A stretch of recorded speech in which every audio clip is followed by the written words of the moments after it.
This lecture covers the Baroque in Spain. We are in the 17th century, and you're going to see that the Spanish chose to follow their own style. We saw this reflected in their architecture of the 16th century. In painting, they're going to opt for a very harsh realism, a kind of harsh realism that owes nothing to the 16th century painting by El Greco. This is going to be so different from 16th century El Greco. No more elongated, mannerist-like figures. Instead, you're going to see that there is a sort of severity of depiction. There is definitely an emphasis. This is the work of Ribera. It's the martyrdom of St. Bartholomew. St. Bartholomew is being hoisted into position here, and he's going to be flayed, which means he's going to be skinned alive. It is similar to Caravaggio in that there's no sense of the divine, there's no sense of hope here. It's full of everyday peasantry, these men with these bulging muscles, and these. Look at the people on the bottom left and the upper right. They have this sort of sick, revolting interest in what is about to recur. Notice in terms of composition the double triangle.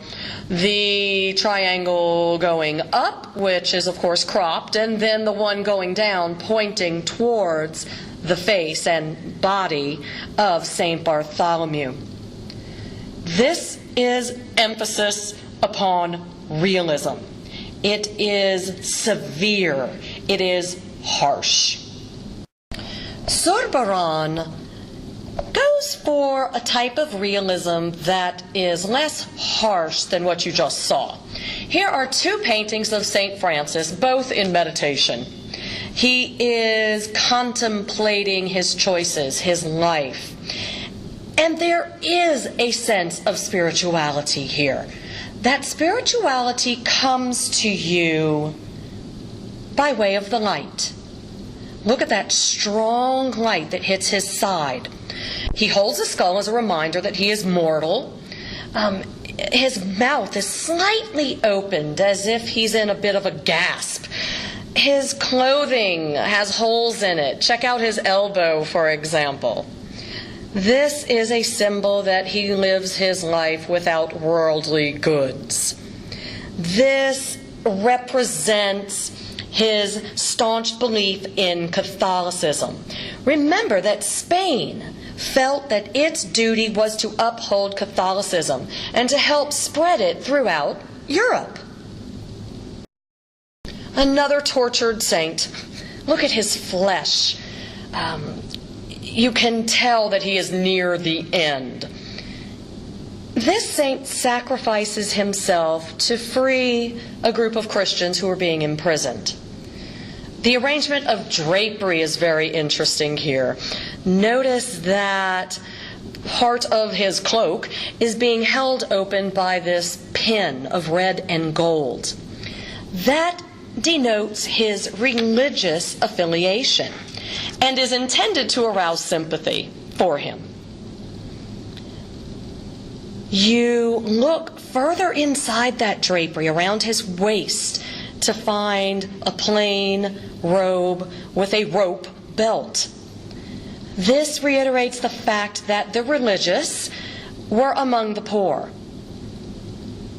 The muted colors also establish the somber mood in this work.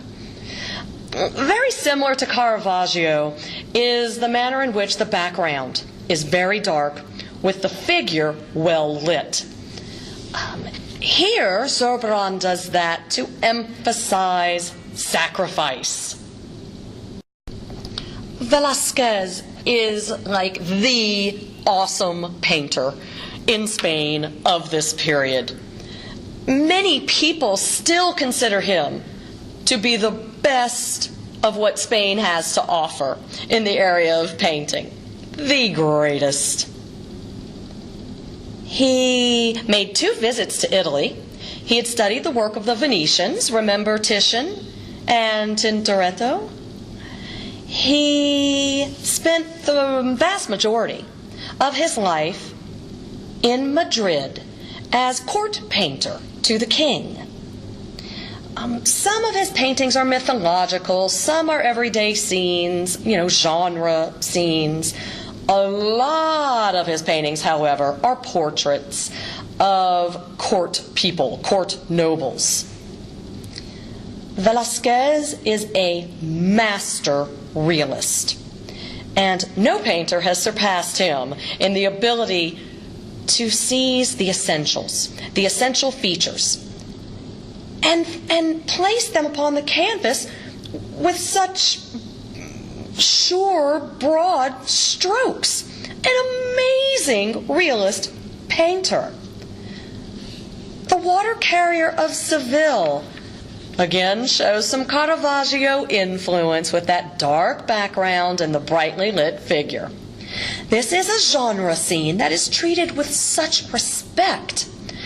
And the water carrier's act of handing a goblet to that young boy just has these spiritual, important overtones about it. Look at the reverence that act is treated with. Notice the high degree of realism, from the texture of the pottery in the foreground to the water droplets trickling down the side. Detail on the right-hand side is necessary so that you can really get the body language and the facial expressions. This is great stuff. Since Velázquez was the court painter to King Philip IV, one of his duties was to document Spanish victories, such as this one, which commemorates the Spanish defeat of the Dutch.